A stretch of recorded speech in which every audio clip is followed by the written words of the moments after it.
Shalom Bapak Ibu, saudara-saudara yang kekasih dalam Tuhan Yesus Kristus. Shalom bagi kita semuanya.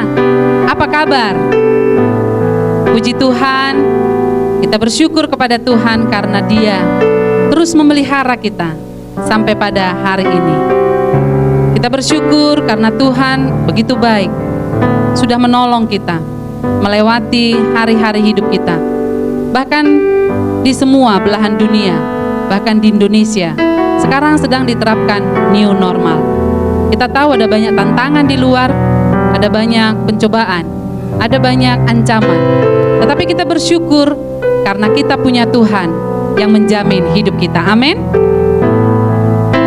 Kita akan beribadah pada hari ini. Bapak Ibu, saudara-saudara yang kekasih dalam Tuhan, masih tetap di rumah kita masing-masing. Coba berikan salam, berikan senyuman kepada seluruh anggota keluarga kita. Tidak ada yang sedih, tidak ada yang dalam ketakutan. Tetapi semua kita percaya bahwa Tuhan tetap melindungi kita. Amin. Hari ini hari Minggu 21 Juni 2020. Kita dari gereja GBI Cikarang Kota tetap memberikan pelayanan kepada seluruh jemaat untuk bersekutu bersama di dalam ibadah Minggu pada hari ini. Bersama-sama kita menikmati puji-pujian, menikmati hadirat Tuhan, menikmati rahmat Tuhan dan pertolongan Tuhan, bahkan penguatan dari kebenaran firman Tuhan yang akan kita dengarkan dan kita nikmati hari ini. Bapak Ibu yang kekasih dalam Tuhan Yesus, kita akan masuk hadirat Tuhan. Mari kita ambil waktu teduh kita masing-masing. Kita akan memasuki hadirat Tuhan, hadiratnya yang maha kudus, Allah kita, Tuhan kita. Mari datang kepada Dia dengan hati yang penuh pengharapan, penuh kerinduan, penuh kehausan akan hadirat Tuhan. Sebab kita tahu bahwa dalam hadirat Tuhanlah kita akan dipuaskan olehnya. Dalam hadirat Tuhan saja kita akan dipulihkan olehnya. Di dalam hadirat Tuhan kita akan dimerdekakan, bahkan disembuhkan, bahkan segala sesuatu yang menjadi pergumulan kita percaya kita bawa di dalam hadirat Tuhan. Dan kita percaya Tuhan akan ambil alih seluruh pergumulan kita dan akan menolong kita di dalam menyelesaikannya. Mari kita bawa hati kita, kita persiapkan seluruh jiwa kita untuk menyembah Tuhan. Dia Bapa kita, Tuhan kita. Mari kita menaikkan pujian dan syukur kita kepada Dia, karena kita tahu hidup kita ini adalah anugerah Tuhan. Oleh karena itu kita mau menyembah Dia. Bapa kami yang di sorga, kami bersyukur pada hari ini karena Tuhan sangat baik dalam hidup kami. Terima kasih atas pertolongan-Mu ya Tuhan. Terima kasih atas penyertaan Tuhan hari lepas hari. Bahkan sampai hari ini kami menikmati segala perbuatan tangan Tuhan yang ajaib, yang sudah menolong kami, bahkan menyelamatkan kami sampai hari ini. Dan kami percaya Tuhan, bahwa hari ini pun kami ada, semua karena anugerah Tuhan. Bukan karena perbuatan baik kami, bukan karena kekuatan kami, tetapi semata-mata karena anugerah Tuhan saja. Oleh karena itu kami datang ke dalam hadirat-Mu, ya Bapa yang baik pada hari ini. Kami mau sujud menyembah Engkau, ya Allah yang Maha Kudus, bersama seluruh jemaat-Mu di seluruh dunia. Bahkan jemaat-Mu yang ada di rumah sekalipun, atau mungkin sekarang sedang terbaring di rumah sakit, atau dalam keadaan apapun kami Tuhan, kami mau menikmati penyembahan kami di dalam Tuhan pada saat ini. Oleh karena itu biar kiranya Tuhan yang mengunjungi kami masing-masing umat-Mu, yang berseru kepada nama Tuhan, yang memuji-muji Tuhan, yang mau bersyukur kepada Tuhan, yang mau menaikkan sembahan kami kepadamu. Biar kiranya Engkau ya Tuhan hadir di tengah-tengah kami dan membuat hati kami bersorak-sorai memuji Tuhan, dan membuat kami menikmati hadirat-Mu pada saat ini. Roh Kudus-Mu berotoritas bagi kami semua, membebaskan kami di dalam pujian dan penyembahan kami. Terpujilah Engkau Bapa, dalam nama Tuhan Yesus. Haleluya.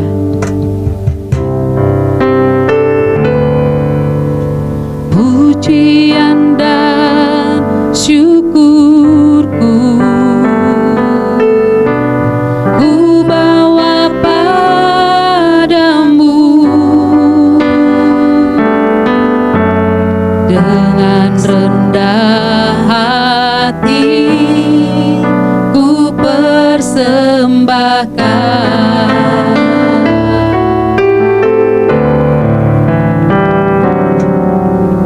Sadar bila ku ada hanya karena anugerah, bukan karena kekuatanku. Bapak Ibu saudara-saudara yang kekasih, mari naikkan pujian ini. Kita bangkit berdiri. Pujian dan syukurku, pujian dan syukurku ku bawa padamu, dengan rendah hati ku persembahkan. Sadar bila ku ada karena anugerah, sadar bila ku ada hanya karena anugerah, bukan karena kekuatanku. Engkau hidupku penyembahan, ku tahu hidupku adalah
setiamu dalam hidup kami Tuhan.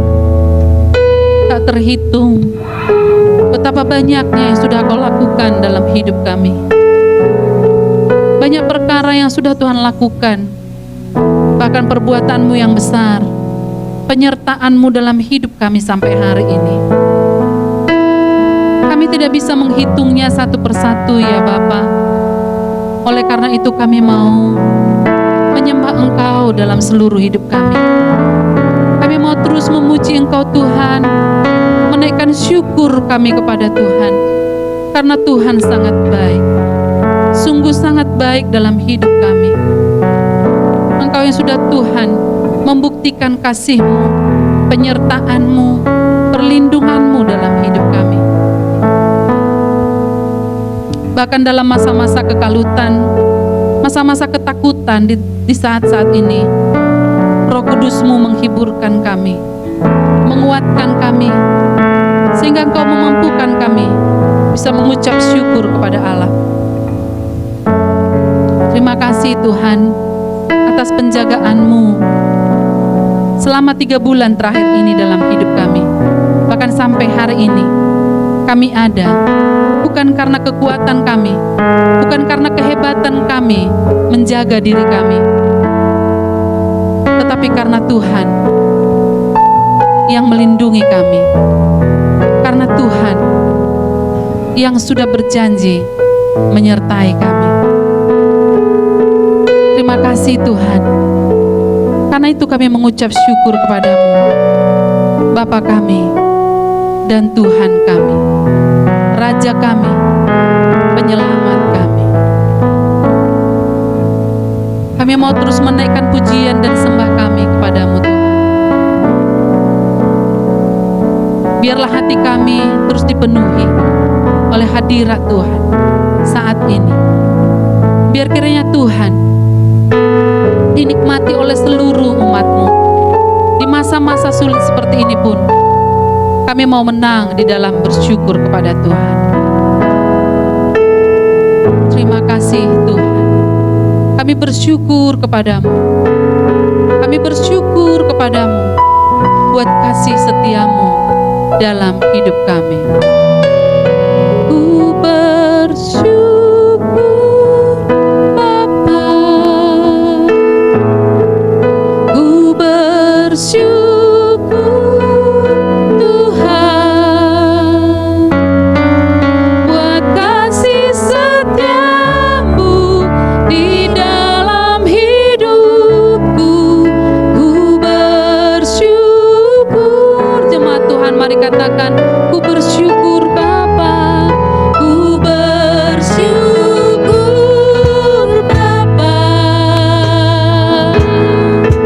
ku bersyukur Tuhan buat kasih setia-Mu di dalam hidupku. Ku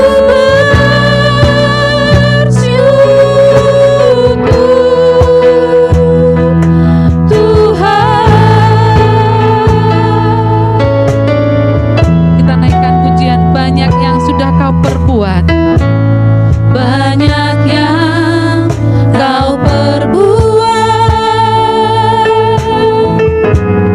di dalam hidupku. Rancangan indahmu terjadi di hidupku.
kepadamu ya Bapa, sebab kasih setiamu senantiasa menyertai kami.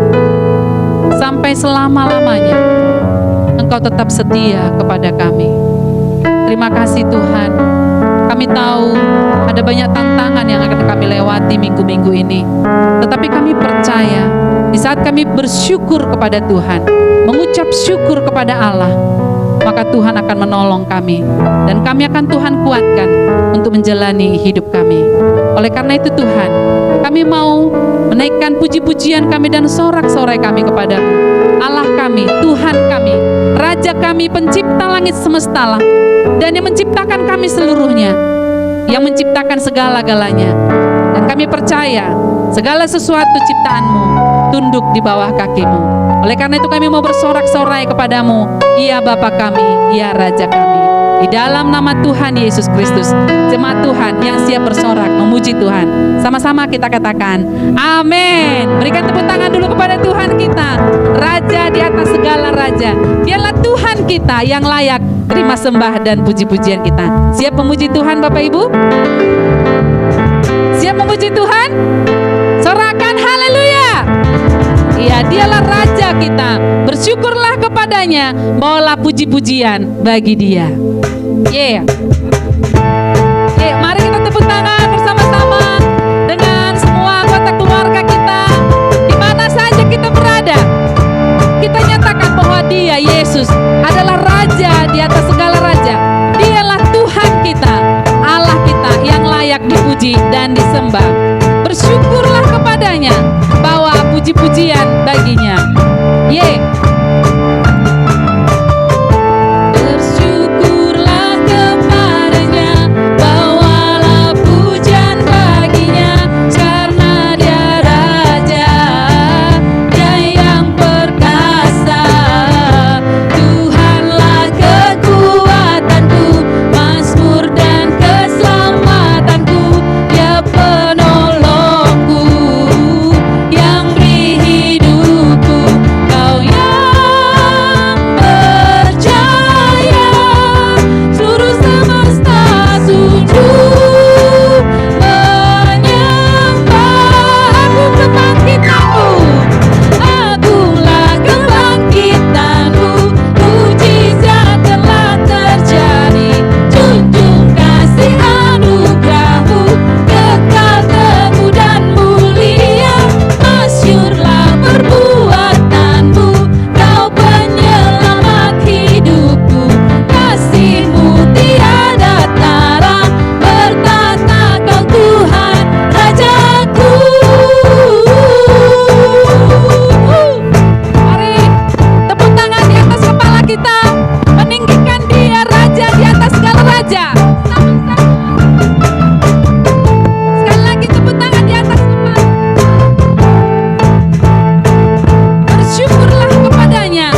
raja di atas segala raja.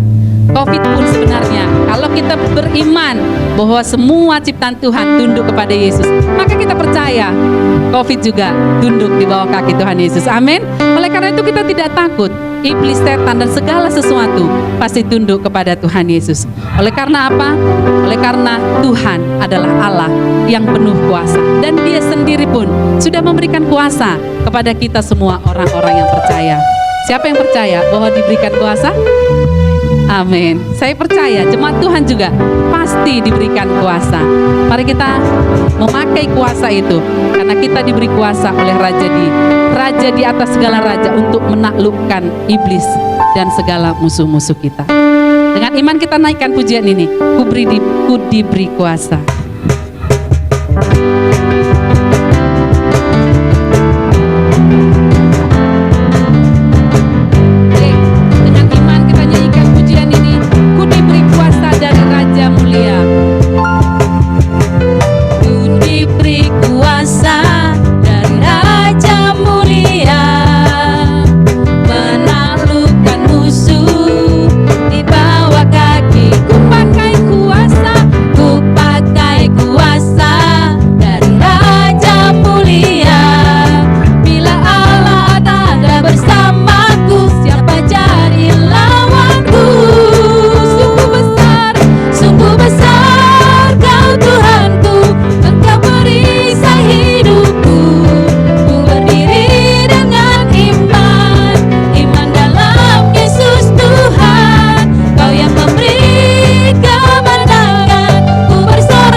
Bahwa Tuhan ada bertahta di atas puji-pujian. Amin. Silakan duduk Bapak Ibu Saudara-saudara yang kekasih. Kita akan menikmati firman Tuhan. Firman Tuhan adalah kekuatan dalam hidup kita. Di saat jalan kita terasa susah, terasa berat, maka firman Tuhan menjadi penolong kita dan memberikan arah dan tujuan yang tepat dalam hidup kita. Kita siapkan hati kita seperti rusa yang haus, rindu aliran sungai. Begitulah kita haus akan firman Tuhan, karena hanya Dialah pribadi yang mengenal siapa kita, yang mengenal seluruh hidup kita.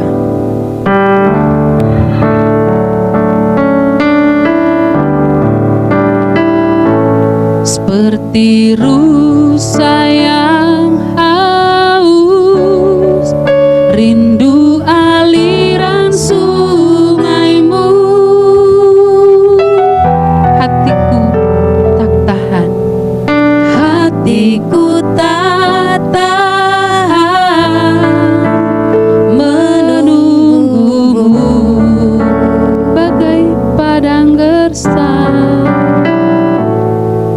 bagai padang gersang, menanti datangnya hujan.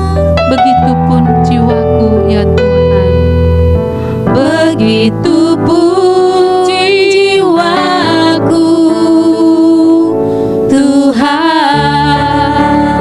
Sekali lagi, seperti rusa yang haus rindu air, seperti rusa yang haus, rindu aliran sungaimu. Hatiku tak tahan menunggumu, hatiku tak tahan menunggumu, bagai padang gersang, bagai padang gersang, menanti datangnya hujan. Begitupun jiwaku ya Tuhan, begitupun jiwaku Tuhan. Hanya Engkau yang mengenalku, hanya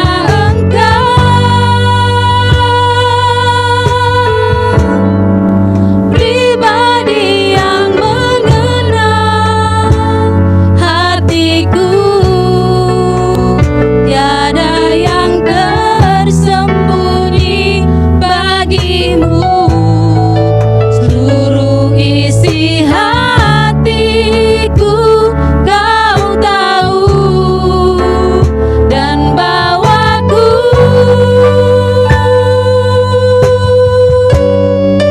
untuk lebih dekat lagi padamu, tinggal dalam indahnya dekapan kasih-Mu. Jemaat Tuhan, mari bangkit berdiri.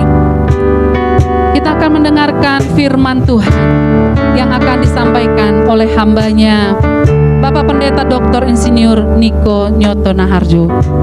Kita siapkan hati kita.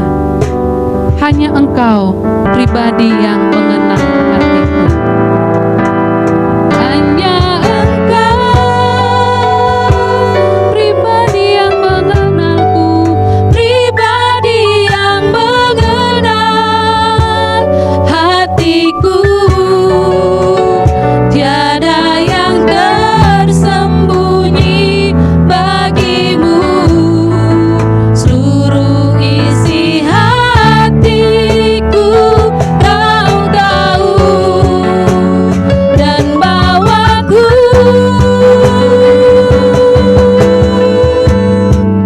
untuk lebih dekat lagi padamu, tinggal dalam indahnya dekapan kasih-Mu, tinggal dalam dekapan, tinggal dalam indahnya dekapan kasih-Mu, tinggal dalam dekapan-Mu, tinggal dalam indahnya dekapan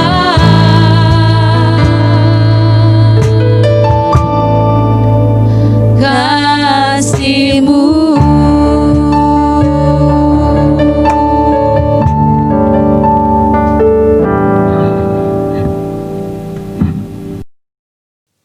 Shalom semuanya. Alkitab berkata bahwa Kristus telah mati karena dosa-dosa kita. Dia dikuburkan Tetapi pada hari yang ketiga dia dibangkitkan. Setelah itu selama 40 hari Tuhan Yesus menampakkan diri kepada lebih dari 500 murid-muridnya untuk membuktikan bahwa dia hidup. Dan dengan disaksikan oleh murid-muridnya, Tuhan Yesus terangkat ke sorga. Pesan terakhir Tuhan Yesus kepada murid-muridnya seperti yang tertulis dalam Kisah Para Rasul 1 ayat 8. Tetapi kamu akan menerima kuasa kalau Roh Kudus turun ke atas kamu, dan kamu akan menjadi saksiku di Yerusalem dan di seluruh Yudea dan Samaria dan sampai ke ujung bumi. Kalau saudara adalah murid Tuhan Yesus, berarti pesan ini juga buat saudara dan saya. Setelah Tuhan terangkat ke sorga, 120 murid-murid berkumpul di kamar loteng di Yerusalem. Mereka melakukan ini karena Tuhan Yesus memerintahkan agar mereka jangan pergi dari kota Yerusalem sebelum diperlengkapi dengan kuasa dari tempat tinggi. Apa yang mereka lakukan? Mereka semua bertekun dengan sehati dalam doa bersama-sama. Artinya mereka berdoa, memuji dan menyembah Tuhan dalam unity siang dan malam. Ini adalah prinsip restorasi Pondok Daud. Setelah 10 hari mereka melakukan itu, pada hari raya Pentakosta, tiba-tiba terdengarlah seperti tiupan angin keras di ruangan itu. Kemudian tampaklah lidah-lidah seperti nyala api, bertebaran dan hinggap kepada mereka masing-masing. Dan mereka dipenuhi dengan Roh Kudus, dengan tanda awal berbahasa roh. Setelah itu mereka dipakai oleh Tuhan untuk menjadi saksinya. Mereka melakukan amanat agung Tuhan Yesus. Peristiwa pencurahan Roh Kudus ini kita sebut sebagai Pentakosta yang pertama. Ku mau hidup seturut kehendak Tuhan. Ku mau memberi semua yang ku dapat berikan. Ku mau cinta Dia lebih dari semua. Ku tak dapat membalas kasih-Nya. Ku mau hidup seturut kehendak Tuhan. Ku mau memberi semua yang ku dapat berikan. Ku mau cinta Dia lebih dari semua. Ku tak dapat membalas kasih-Nya. Ku tak dapat membalas kasih-Nya. Ketika Tuhan Yesus ditanya oleh murid-muridnya mengenai tanda kedatangan Tuhan Yesus kembali dan tanda kesudahan dunia ini, salah satunya Tuhan Yesus menjawab dari Matius 24 ayat 14. Dan Injil kerajaan ini akan diberitakan di seluruh dunia, menjadi kesaksian bagi semua bangsa. Dan sesudah itu barulah tiba kesudahannya. Jadi Tuhan Yesus akan datang kembali setelah Injil kerajaan diberitakan di seluruh dunia, menjadi kesaksian bagi semua bangsa. Tuhan Yesus pasti datang kembali. Karena itu Tuhan Yesus memberikan tugas kepada kita, murid-muridnya, untuk menjadi saksi. Yaitu pergi dan menjadikan semua bangsa itu murid Tuhan Yesus. Ini yang disebutkan dengan amanat agung Tuhan Yesus. Untuk melakukan amanat agung Tuhan Yesus tidak bisa dengan kekuatan sendiri, tetapi dengan kuasa yang diberikan Roh Kudus kepada kita. Kalau kita merindukan kedatangan Tuhan Yesus, seharusnya kita melakukan amanat agung dengan sungguh-sungguh. Ada berapa banyak yang merindukan kedatangan Tuhan Yesus? Sebelum Roh Kudus dan dalam Pentakosta pertama dicurahkan, murid-muridnya semua bertekun dengan sehati dalam doa bersama-sama. Hal ini juga dilakukan pada waktu menantikan pencurahan Roh Kudus di Azusa Street, Los Angeles, yang kita sebut sebagai Pentakosta kedua. Saya percaya ini juga berlaku untuk Pentakosta ketiga. sebelum pencurahan Roh Kudus yang dahsyat dari Pentakosta ketiga, maka umat Tuhan semua harus bertekun dengan sehati dalam doa bersama-sama. Selama beberapa tahun terakhir, saya selalu bertanya kepada Tuhan, Tuhan, bagaimana untuk membuat umat Tuhan semua bertekun dengan sehati dalam doa bersama-sama? Tetapi yang luar biasa, hari-hari ini kita melihat bahwa dengan adanya pandemi COVID-19, Tuhan memaksa kita, umat Tuhan, agar kita semua bertekun dengan sehati dalam doa bersama-sama. Bagi saya, ini adalah tanda bahwa pencurahan Roh Kudus Pentakosta ketiga akan segera terjadi. Hal ini juga dinubuatkan oleh nabi-nabinya, seperti Cindy Jacob, Chuck Pierce, James Goll. Cindy Jacob bahkan bernubuat untuk gereja kita, bahwa akan makin banyak gereja-gereja yang akan ditanam, dan akan banyak muncul murid-murid Tuhan Yesus. Kemuliaan Tuhan akan turun di gereja-gereja ini. Dan bahkan mereka, yaitu saudara akan diutus sampai ke ujung-ujung bumi. Sedangkan James Goll melihat bahwa orang-orang di Indonesia sedang catching the fire. Pada saat murid-murid Tuhan Yesus dipenuhi Roh Kudus, tanda awalnya adalah mereka berbahasa roh. Saya rindu agar saudara semua dibaptis Roh Kudus dengan tanda awal berbahasa roh, karena banyak manfaatnya. 1 Korintus 14 ayat 2 berkata, siapa yang berkata-kata dengan bahasa roh, tidak berkata-kata kepada manusia, tetapi kepada Allah. Sebab tidak ada seorang pun yang mengerti bahasanya. Oleh roh ia mengucapkan hal-hal yang rahasia. Karena itu pada waktu kita berkata-kata dalam bahasa roh, kita merasakan hadirat Tuhan. Ada sukacita yang akan memenuhi kita.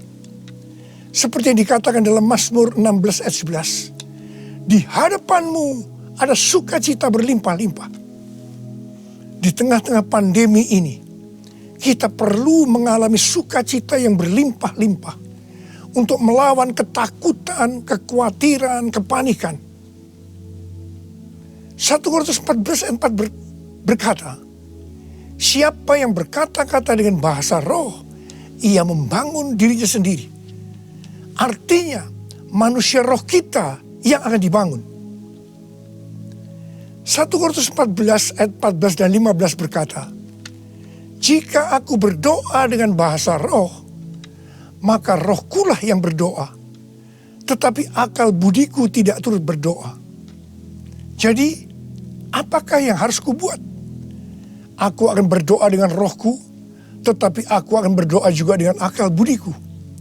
Aku akan menyanyi dan memuji dengan rohku, tetapi aku akan bernyanyi dan memuji juga dengan akal budiku. Manusia itu terdiri dari roh, jiwa, dan tubuh. Semuanya itu harus bisa memuji Tuhan. Kita memuji Tuhan dengan tubuh kita, dengan cara bertepuk tangan, mengangkat tangan, melompat, menari, dan lain-lain. Dan kita memuji Tuhan dengan akal budi kita, jiwa kita, kalau kita menggunakan bahasa yang kita mengerti. Contoh bahasa Indonesia, bahasa Inggris, Mandarin, dan lain-lain. Dan roh kita akan berdoa, memuji, dan menyembah kalau kita berbahasa roh. Kalau kita berkata-kata dalam bahasa roh, kita akan bisa berdoa, memuji, dan menyembah lebih lama dibandingkan kalau kita menggunakan bahasa yang kita mengerti. Karena itu, sekali lagi saya merindukan agar semua saudara bisa berbahasa roh. Katakan amin.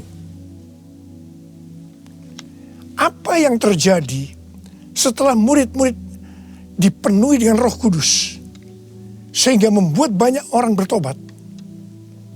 Hal yang pertama, Petrus berkhotbah sekitar 5 menit. Dan sekitar 3.000 orang bertobat dan dibaptis. Petrus berkhotbah dengan kuasa Roh Kudus. Menurut data dari PBB, pada zaman itu populasi dunia sekitar 300 juta orang. Sekarang penduduk dunia sekitar 7,8 miliar. Sehingga 3.000 orang waktu itu setara dengan sekitar 78.000 orang saat ini. Kita harus percaya bahwa sekali berkhotbah, 78.000 orang bertobat dan dibaptis. Dengan berkhotbah secara online, hal ini lebih mungkin terjadi.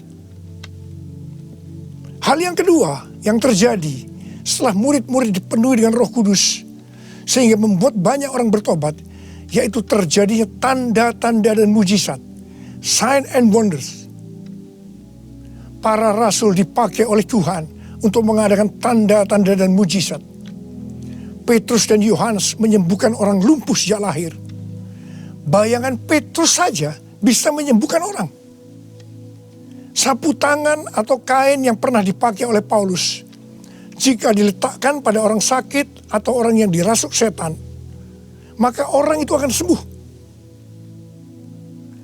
Tuhan Yesus berkata dalam Markus 16 ayat 15 sampai dengan 18, bahwa kalau kita pergi untuk memberitakan Injil, maka tanda-tanda dan mujizat, sign and wonder akan menyertai kita.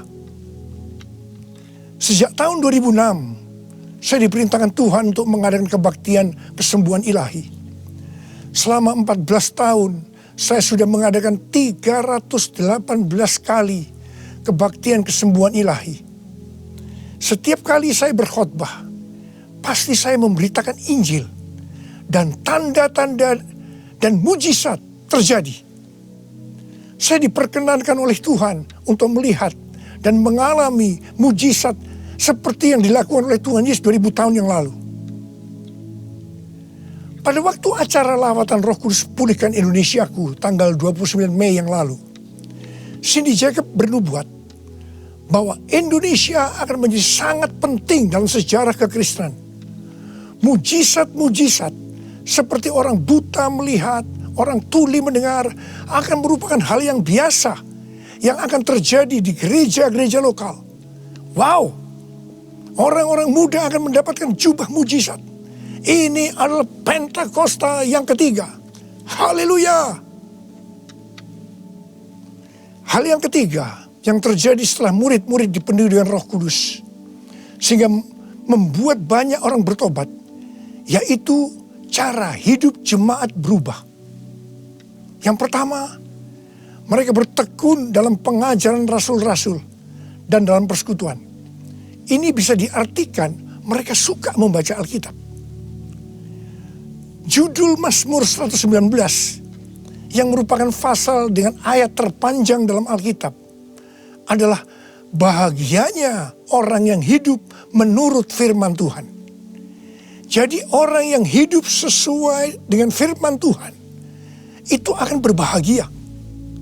Dalam pandemi COVID-19, kita harus banyak membaca, merenungkan, dan melakukan firman Tuhan agar supaya kita berbahagia. Sehingga kita bisa mengatasi segala dampak yang buruk akibat pandemi COVID-19. Mazmur 119 ayat 105 berkata, "Firman-Mu itu pelita bagi kakiku dan terang bagi jalanku." Firman-Mu pelita bagi kakiku, terang bagi jalanku. Firman-Mu pelita bagi kakiku, terang bagi jalanku. Waktu ku bimbang dan hilang jalanku, tetaplah Kau di sisiku. Dan takkan ku takut asal Kau di dekatku, besertaku selamanya.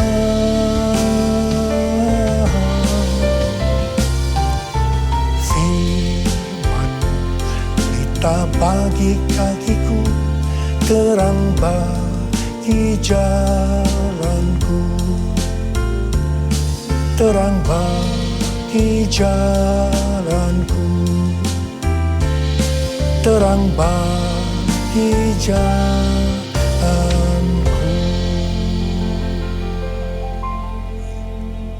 Tuhan memberikan tema tahun 2020 adalah tahun dimensi yang baru. Kita tidak pernah menyangka bahwa tahun dimensi yang baru adalah seperti sekarang ini. Di mana dengan adanya pandemi COVID-19, kita sekarang memasuki new normal. Ayat emas yang Tuhan berikan adalah dari 2 Korintus 3 ayat 18 dan Ulangan 28 ayat 13 dan 14. Melalui 2 ayat emas ini, Tuhan berkata bahwa kalau kita makin serupa dengan gambar Yesus, yang berarti kemuliaan Dia di dalam kita semakin besar, maka berkat secara jasmani yang akan kita terima akan semakin besar. Kita diberkati untuk menjadi berkat. Katakan amin. Engkau diangkat menjadi kepala dan bukan ekor. Engkau akan tetap naik dan bukan turun. Wow. Tanggal 1 Januari 2020, saya digerakkan oleh Roh Kudus untuk berkata bahwa memasuki tahun 2020 dalam bekerja mencari nafkah tidak bisa dengan cara yang lama, tetapi harus menuruti firman Tuhan, tuntunan Tuhan. Ternyata hal-hal ini yang sedang terjadi. Kita sedang memasuki resesi ekonomi secara global. Cara-cara yang lama dalam bekerja sudah tidak bisa dipakai lagi. Kita harus bekerja menurut tuntunan firman Tuhan. Kita harus peka terhadap suara Tuhan. Untuk itu, kita harus menjadi serupa, makin menjadi serupa dengan gambarnya. Orang yang menjadi serupa dengan gambarnya, itu adalah murid Tuhan Yesus. Dengan goncangan ekonomi global yang sedang terjadi saat ini, banyak dari generasi milenial dan generasi Z harus menghadapi kenyataan bahwa betapa rapuhnya budaya mereka dan kehidupan yang dibangun di atasnya. Padahal selama ini mereka begitu percaya diri dan bahkan sombong.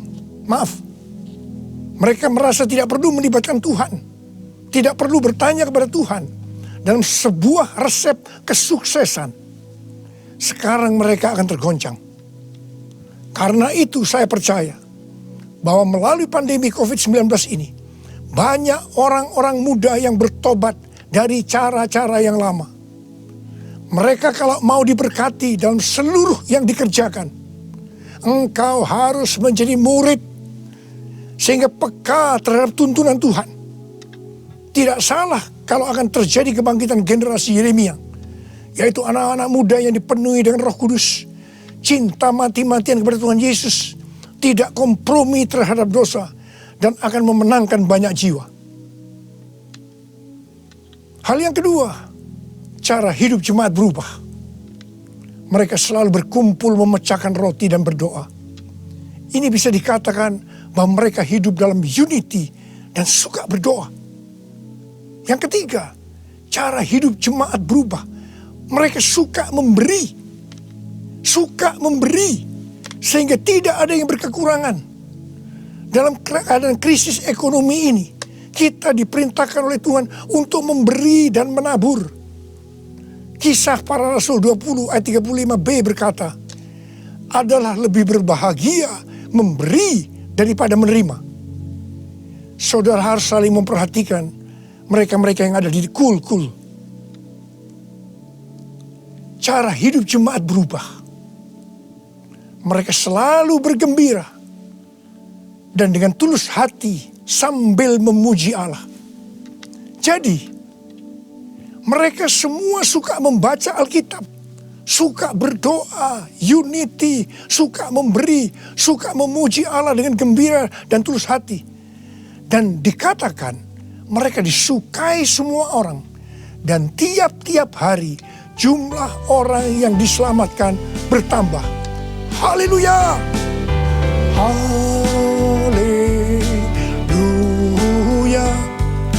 Haleluya. Haleluya. Haleluya. Haleluya. Haleluya.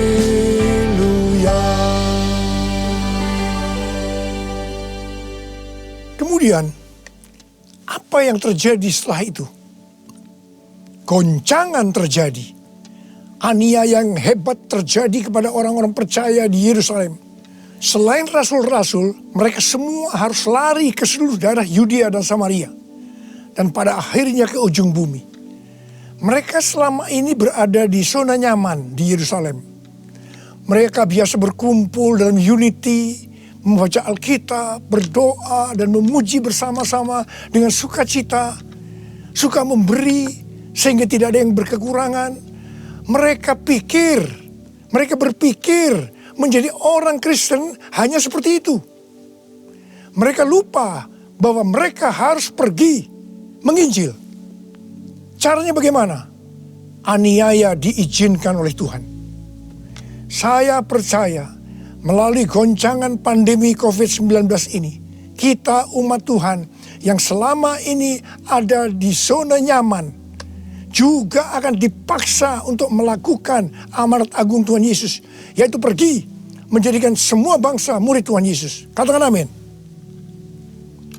Selain goncangan, juga terjadi perubahan paradigma dalam pelayanan.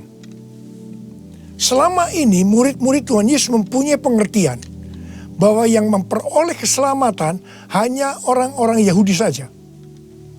Tetapi dengan adanya pertobatan dari Kornelius yang bukan orang Yahudi, dan Roh Kudus turun ke atas mereka dan mereka berbahasa roh. Dengan perdebatan yang cukup panjang, akhirnya lewat kesaksian Petrus, para rasul dan seluruh orang percaya di Yudea dapat menerima bahwa keselamatan bukan hanya untuk orang Yahudi saja, tetapi untuk semua bangsa, termasuk bangsa Indonesia. Katakan amin. Dengan adanya pandemi COVID-19, kita juga mengalami perubahan paradigma dalam pelayanan kita. Yang tadinya kita beribadah di gedung gereja, kita berkumpul bersama-sama, bisa berjabatan tangan, saling berpelukan, menyatakan kasih kita, melakukan penumpangan tangan. Sekarang berubah total menjadi ibadah online. Bahkan ada yang tidak bisa melakukan online, sehingga tidak bisa beribadah. Kita memasuki new normal dan tidak bisa melakukan seperti hal-hal di atas. Kita tidak tahu dengan pasti bentuk ibadah kita selanjutnya. Tetapi yang Tuhan mau, kita bisa menerima perubahan paradigma dalam pelayanan ini. Karena sama seperti yang terjadi pada waktu itu, dengan adanya perubahan paradigma, justru terjadi penuaian yang jauh lebih besar. Itu juga yang akan terjadi pada kita pada hari-hari ini. Saya mau berdoa buat saudara. Mari angkat tangan saudara. Kita nyanyikan lagu ini bersama-sama. Curahkanlah kuasa-Mu Tuhan. Mujizat terjadi di tempat ini. Amin. Curahkanlah kuasa-Mu Tuhan. Mujizat terjadi sekarang ini. Curahkan ya Tuhan. Curahkanlah kuasa-Mu Tuhan. Mujizat terjadi di tempat ini. Haleluya. Curahkanlah kuasa-Mu Tuhan. Mujizat terjadi sekarang ini. Mujizat terjadi sekarang ini. Mujizat terjadi sekarang ini.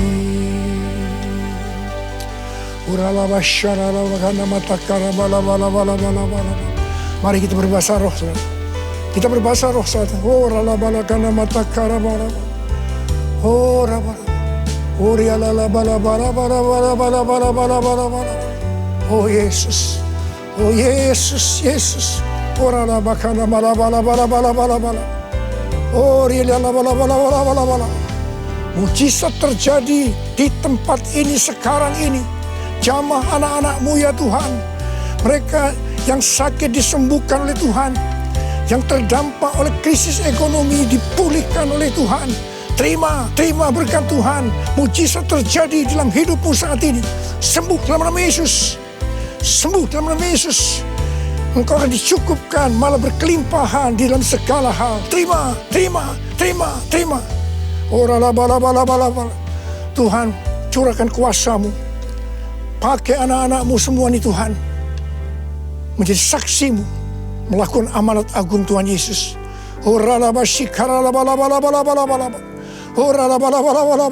Tuhan terima kasih. Perlindungan-Mu di masa pandemi ini buat anak-anak-Mu. Engkau mengasihi anak-anak-Mu semua. Kamu berdoa buat mereka. Kamu berdoa. Curahkan damai sejahtera-Mu pada mereka ya Tuhan. Terima kasih ya Bapak. Terima kasih Bapa. Dalam nama Yesus kami berdoa. Bersama-sama katakan amin. Mari saudara-saudara, kita akan masuk dalam perjamuan kudus. Kita akan mengingat ayat ini. Sebab setiap kali kamu makan roti ini dan minum cawan ini, kamu memberitakan kematian Tuhan sampai Ia datang. Perjamuan kudus adalah perjamuan Tuhan Yesus sendiri. Setiap kali kita masuk dalam perjamuan kudus, Tuhan Yesus selalu berkata, biarlah ini menjadi peringatan akan daku. Karena itu mari, arahkan hati saudara kepada kebaikan Tuhan. Kita akan mengingat kebaikan Tuhan. Mari, tundukkan kepala. Tuhan, siapakah kami ini sebelum kami mengenal Engkau? Kami semua orang berdosa. Upah dosa adalah maut, mati. Tapi Engkau yang tidak berdosa telah dijadikan dosa oleh karena kami. Engkau harus turun dari surga mulia, mati kami dengan penderitaan yang luar biasa. Sungguh betapa baiknya Engkau ya Tuhan. Engkau jadikan kami sebagai anak-anak-Mu. Engkau tuntun, Engkau bela, Engkau lindungi. Engkau tegur kalau kami salah. Engkau sembuhkan kami. Tuhan, itu Engkau ya Abah. Itu Engkau. Saudara, Tuhan akan memberkati saudara melalui perjamuan kudus. Tapi Tuhan mau kita makan dan minum dengan cara yang benar. Oleh karena itu sekarang masing-masing berdoa. Introspeksi. Lihat keadaan dirimu masing-masing. Jangan menyimpan dosa. Kalau saat ini Tuhan ingatkan ada dosa yang harus diselesaikan, langsung minta ampun. Katakan ampuni saya Tuhan. Ampuni saya Tuhan. Tuhan ampuni anak-anak-Mu Tuhan. Ampuni anak-anak-Mu ya Tuhan. Layakkan kami untuk masuk dalam perjamuan kudus hari ini. Betapa baiknya Engkau ya Tuhan di tengah-tengah pandemi ini. Engkau terus menyertai kami anak-anak-Mu. Terima kasih Bapa. Kami akan masuk dalam perjamuan kudus dengan hati yang penuh ucapan syukur. Dalam nama Yesus. Amin. Sekarang mari angkat roti di tangan kanan saudara tinggi-tinggi. Sebab apa yang telah kuteruskan kepadamu telah aku terima dari Tuhan. Yaitu bahwa Tuhan Yesus pada malam waktu Ia diserahkan mengambil roti. Dan sesudah itu Ia mengucap syukur atasnya. Dia memecah-mecahkannya dan berkata, inilah tubuhku yang diserahkan bagi kamu. Perbuatlah ini menjadi peringatan akan aku. Saudara yang kasih Tuhan, bukankah roti yang kita pecah-pecahkan ini adalah persekutuan kita dengan tubuh Kristus? Mari kita makan dalam nama Yesus.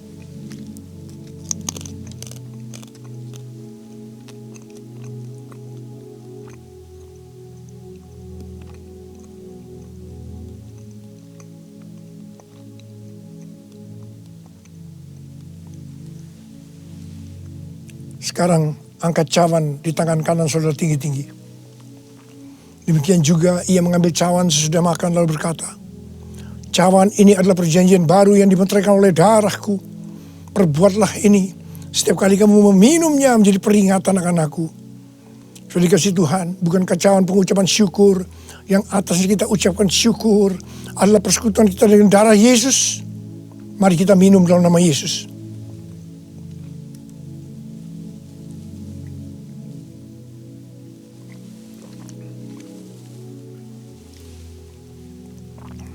Mari, angkat tangan saudara. Ucapan syukur. Dengan suara, jangan diam. Tuhan, kami terima kasih ya Tuhan. Kami bersyukur ya Tuhan, terima kasih. Terima kasih ya Tuhan. Kami bersyukur buat kebaikan Tuhan. Kami bersyukur buat kebaikan Tuhan. Oh, terima kasih. Terima kasih Yesusku. Terima kasih Yesusku. Puji syukur hanya bagi Tuhanku. Terima kasih Yesusku. Terima kasih Yesusku. Puji syukur hanya bagi Tuhanku. Puji syukur hanya bagi Tuhanku. Puji syukur hanya bagi Tuhanku.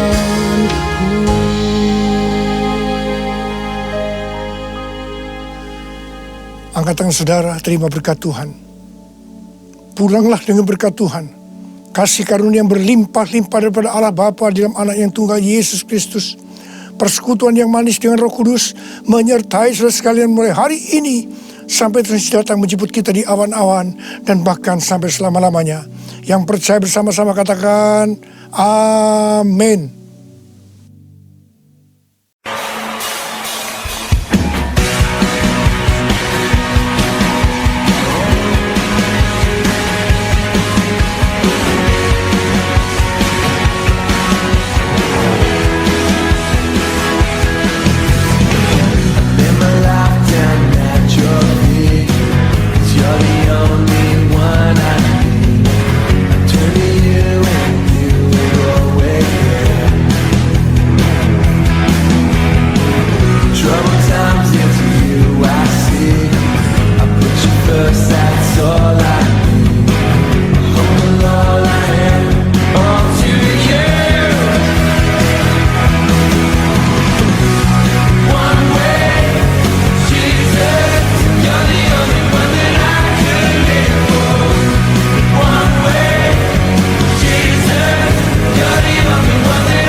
The way, truth, and the life, we live by faith and